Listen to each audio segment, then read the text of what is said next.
అందరికీ నమస్కారం. మనం ఇప్పుడు మాట్లాడబోయేది ఫిబ్రవరి నెల ఫలితాలు, ఫిబ్రవరి 2025. దానికన్నా ముందు ఎప్పుడు మనం మాట్లాడుకునేది గోచారం మాట్లాడుకుంటాము. ఎందుకంటే గోచారం బట్టి మనం అన్ని రాశి ఫలితాలు చెప్పడం అనేది జరుగుతుంది. So first most important benefit మనకి తెలుసు, గురువు ఏమో వృషభంలో ఉన్నారు, కానీ ఆయన ఇప్పుడు ప్రస్తుతం రిట్రోగ్రేడ్లో ఉన్నారు.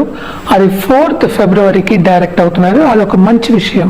యాక్చువల్గా మార్స్ ఏమో మనకేమో మిథునంలో ఉన్నారు, అంటే కుజుడు, ఆయన రిట్రోగ్రేషన్లో ఉన్నారు. మనకు తెలుసు కుజుడితో కొన్ని ప్రాబ్లమ్స్ ఉన్నాయి. జూన్ 7th వరకు స్తంభించిపోయి ఉన్నారనమాట.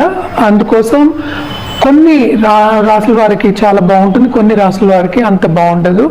అలాగే మనం చూసాము అంటే కేతు మహారాజ్ ఏమో ఎక్కడున్నారు, ఇప్పుడు కన్యలో ఉన్నారు. రాహు ఏమో యాక్చువల్గా మనకి మీనంలో ఉన్నారు.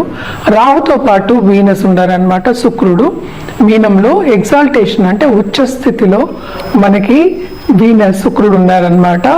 అలాగే మనం చూసాము అంటే సూర్య సంక్రమణం జరుగుతూ ఉంటుంది. దానికి మనకు తెలుసు కదా, లాస్ట్ మంత్ మకర సంక్రాంతి కూడా అయింది.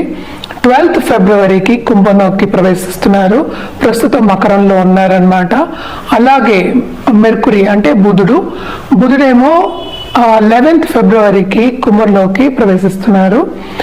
శని కుంభంలోనే ఉన్నారు. సో 3 ప్లానెట్స్, శని, బుధ, సూర్యుడు, ముగ్గురు ఏంటంటే కుంభంలో ఈ నెల అంతా, అంటే ఆఫ్టర్ 12th ముగ్గురు అందులో ఉంటున్నారనమాట.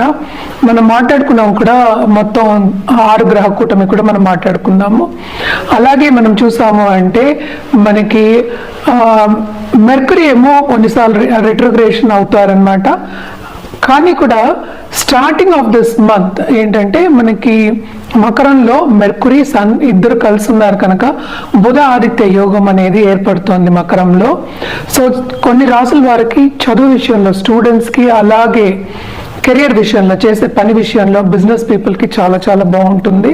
బుధాదిత్య యోగం బై ఇట్ సెల్ఫ్ ఏంటంటే నాలెడ్జ్ అనేది ఇస్తుందన్నమాట. ఏంటంటే స్పెషల్ నాలెడ్జ్ అంటూ ఉంటాము. అలాగే ఏంటంటే గణితం, అకౌంట్స్, ఇలాంటి వాటికన్నిటికీ మనం ఎప్పటికైనా బుధాదిత్య యోగం చూసుకుంటూ ఉంటాము. కానీ ఇప్పుడు second half of this month అనుకున్న ఫిబ్రవరి శనితో పాటు ఉంటారు కనుక ఏంటంటే కొంచెం తగ్గుతుంది, ఆ యోగం అనేది తగ్గుతుంది. అది స్టార్టింగే కనుక కుంభంలోకి ప్రవేశిస్తున్నారు. మెర్కురీ ఏమో ఫిబ్రవరి 11th, అలాగే సూర్య సంక్రమణ ఏమో కుంభంలో ఫిబ్రవరి 12th అనమాట. మనం ఎప్పుడు ఏంటంటే రెమెడియల్ మెషర్స్ మాట్లాడుకుంటూ ఉంటాము. అన్ని రాసుల వారిగా జనరల్గా చెప్పాలి అంటే శక్తి పూజలు చేయడం చాలా మంచిది. అలాగే సూర్య సంక్రమణ ఎవ్రీ మంత్ ఉంటుంది. సో సూర్యుడికి అర్ఘ్యం ఇవ్వడం, ఆదిత్య హృదయం చదువుకోవడం జనరల్గా చాలా మంచిది అనమాట. మనం ఇప్పుడు మాట్లాడుకోబోయేది మీనరాశి వాళ్ళ గురించి.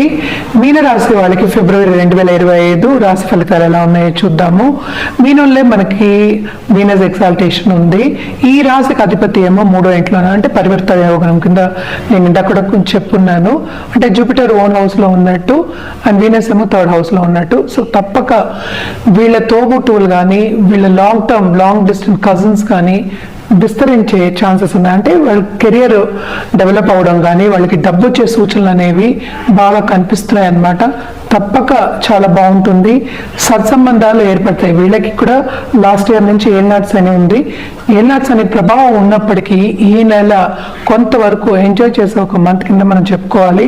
ఎందుకంటే రొమాంటిక్ రిలేషన్షిప్ అనేది డెవలప్ అవుతుంది. మనం ఎప్పుడు చెప్పుకుంటూ ఉన్నాము దట్ దాంపత్య జీవితంలో ఎడబాటు అనేది ఉంటుంది అని. ఇప్పుడు కొంతవరకు రియలైజేషన్ వచ్చి కొంచెం దగ్గర అయ్యే ఛాన్సెస్ ఎక్కువ కనిపిస్తున్నాయి అన్నమాట.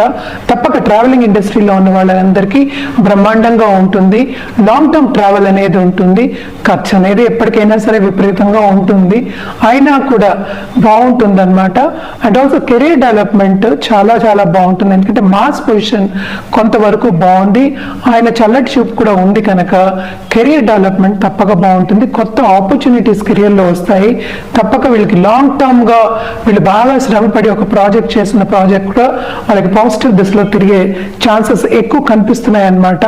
సో ఈ నెలంతా కొంతవరకు బాగుంటుంది. ఏల్నాట్స్ అని ఉన్నప్పటికీ, ఏల్నాట్స్ అని ప్రభావం ఉన్నప్పటికీ కొంతవరకు బాగుంటుంది. ఎందుకంటే ఎవరైనా అడిగేది ఏంటి, ఫైనాన్సెస్, లేకపోతే మ్యారిటల్ లైఫ్ అంటే రిలేషన్షిప్స్, కెరియర్. అండ్ హెల్త్ మనం ముందు నుంచి చెప్పుకున్నా కొంతవరకు సెన్సిటివ్గా ఉంటుంది. 7th హౌస్లో కేతు ఉన్నారు కనుక ఇప్పుడు నేను ఇందాక చెప్పినట్టు మ్యారిటల్ రిలేషన్షిప్ కొంతవరకు మెరుగుపడే ఛాన్సెస్ ఉన్నాయి కనుక, సత్సంబంధాలు ఏర్పడతాయి కనుక, కొత్తగా పెళ్ళయ్యే వాళ్ళకి కూడా అయ్యే ఛాన్సెస్ ఎక్కువ కనిపిస్తున్నాయి ఈ రాశిలో ఉన్న వాళ్ళకి. అలాగే లాంగ్ టర్మ్లో ఏమైనా కోర్ట్ కేసెస్ ఉంటే కూడా కొంచెం పాజిటివ్ రిజల్ట్స్ వచ్చే ఛాన్సెస్ ఈ నెలంతా కనిపిస్తుంది అనమాట. అండ్ ఆల్సో మనం చూసాము అంటే ఫారిన్ నుంచి మీకు ఫండ్స్ రావాలన్నా, లేకపోతే ఫారినర్స్తో మీరు బిజినెస్ చేసినా, లేకపోతే ఆన్లైన్ కన్సల్టింగ్ చేసినా వాళ్ళందరికీ చాలా బాగుంటుంది. కెరియర్ డెవలప్మెంట్ అయితే చాలా బాగుంది. డబ్బు వచ్చే సూచనలు కూడా బాగా కనిపిస్తున్నాయి. ఎందుకంటే జూపిటర్ కూడా రిట్రోగ్రేషన్ నుంచి ఇప్పుడు డైరెక్ట్ అవ్వబోతున్నారు. శ్రమకి తగిన ఫలితం వచ్చే ఛాన్సెస్ మనకి కనిపిస్తున్నాయి. మనకి 12వ ఇంట్లో ఏంటంటే శని ఉన్నారు, ఓన్ హౌస్లో ఉన్నారు. సో ట్రావెలింగ్ అనేది అందుకనే టూరిజము, ట్రావెల్ ఇండస్ట్రీలో ఉన్న వాళ్ళందరికీ బ్రహ్మాండంగా ఉంటుందని చెప్తున్నాను అనమాట. అలాగే మనం చూసాము అంటే సెవెంత్ లార్డ్ కూడా మనకేమో 12th లో పడున్నారు కనుక ఫారిన్ నుంచి సంబంధాలు వచ్చే ఛాన్సెస్ ఎక్కువ కనిపిస్తున్నాయి.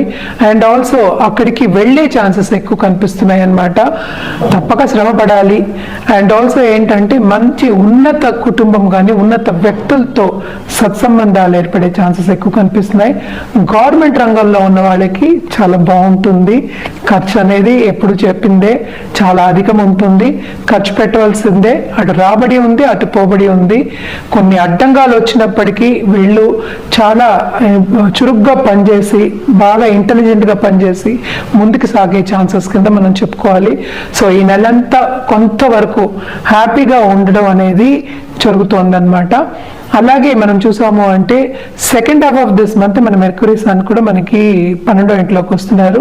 సో లాభాలు కొంతవరకు బాగానే ఉంటాయి వీళ్ళకి అని చెప్పాలన్నమాట. అలాగే సత్సంబంధాలు ఇందాక చెప్పాను కదా, మ్యారిటల్ లైఫ్ కూడా చెప్పాను, ఇవన్నీ బాగుంటాయి. అలాగే స్పిరిచువాలిటీ అనేది బాగా డెవలప్ అవుతుంది. స్పిరిచువల్ డెవలప్ అవుతుందంటే ఏంటంటే ధార్మిక కార్యక్రమాల్లో తప్పగా పాల్గొంటారు. అంటే ఏంటి, వెళ్ళి ఒక గురువు కింద మనం వెళ్ళి ఉపదేశం తీసుకుని లేకపోతే ఒక గురువుని ఫాలో అవుతాం అనే ఒక స్టేచర్ అనేది వస్తుంది, ఒక థాట్ అనేది వస్తుంది. అలాగే కొంతవరకు ఏంటంటే మెంటల్ డిస్టర్బెన్సెస్, థింకింగ్లో డిస్టర్బెన్సెస్ ఉన్నప్పటికీ కొంత కంట్రోల్ పెట్టుకుంటే కనుక చాలా బాగుంటుంది ఈ నెలంతా అని చెప్పుకోవాలి. పరిహారాల విషయానికి వస్తే కనుక తప్పక శనికి దానం చేయడం అనేది వెరీ వెరీ ఇంపార్టెంట్. అలాగే మనం చూసాము అంటే లక్ష్మీ పూజలు చేయడం చాలా ఇంపార్టెంట్ అన్నమాట. ఇవి రెండు తప్పక చేయండి. ఎందుకంటే సత్సంబంధాలు అంటేనే ఏంటంటే ఇంటర్పర్సనల్ రిలేషన్షిప్ మనం మాట్లాడుకుంటాము. కొంతవరకు మీకు కుదుటపడే chances through the month కుదుటపడే ఛాన్సెస్ ఎక్కువ కనిపిస్తున్నాయి. అలాగే ఏంటంటే మనం జూపిటర్కి మనం దానం ఇవ్వడం చాలా మంచిదన్నమాట. అలాగే బీజ మంత్రాలు చదువుకోవచ్చు. ఇవన్నీ చేసేప్పటికీ మీకు పాజిటివ్ బ్యాంక్ బ్యాలెన్స్ అనేది పెరుగుతుంది. తప్పక బాగుంటుంది. మనం మాట్లాడుకునేది ఏంటి ఈ నెల వరకే. సో లాంగ్ టర్మ్ మీకు బాగుండాలి అంటే, అలాగే మీ జాతకం పరిశీలించుకోవాలి అంటే కనుక తప్పక కింద స్క్రోల్ అయ్యే నంబర్కి సంప్రదిస్తే అన్ని వివరాలు చెప్పడం అనేది జరుగుతుంది. అలాగే మీ జాతక రీత్యా రెమెడియల్ మెషర్స్ కానీ జాతిరత్నాలు కానీ ఏం వేసుకోవాలో చెప్పడం జరుగుతుంది అన్నమాట.